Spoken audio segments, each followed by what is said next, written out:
La Nouvelle-Calédonie a choisi de rester dans le giron français, du moins jusqu'au prochain référendum d'indépendance. Le Premier ministre français Édouard Philippe s'est rendu à Nouméa pour poursuivre le dialogue engagé depuis 30 ans après la quasi-guerre civile des années 80 entre indépendantistes kanaks et droite royalistes. Il a rencontré les représentants de chacun des groupes siégeant au Congrès de la Nouvelle-Calédonie et envisage une réunion avec l'ensemble des partis politiques d'ici la fin de l'année. Fort des plus de 43% de oui, le FLNKS, le Front de Libération Nationale Kanak et Socialiste, entend bien poursuivre le processus des accords de Matignon et Nouméa. Le travail continue parce que s'ouvre la deuxième période, la période du deuxième référendum qui se profile à l'horizon. Et nous en avons parlé avec le Premier ministre parce que nous sommes persuadés, au vu de ces résultats, que le projet politique porté par le FLNKS devient quelque chose de possible.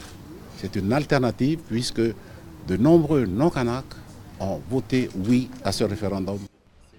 L'État français est appelé à prendre l'initiative par le parti néo-calédonien le plus important, Calédonie Ensemble. Ce parti non indépendantiste est apparemment contre la tenue d'un nouveau référendum en 2020. Il y a 18 000 voix d'écart quand même. Donc un référendum en 2020, ce n'est pas non plus la multiplication des pains.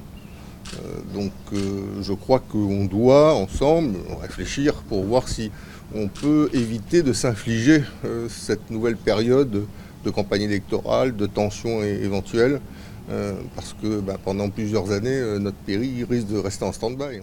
La marge des anti-indépendantistes néo-calédoniens, plus faible qu'espérée par le camp du non, va permettre aux indépendantistes de peser dans les négociations à venir au niveau local et national.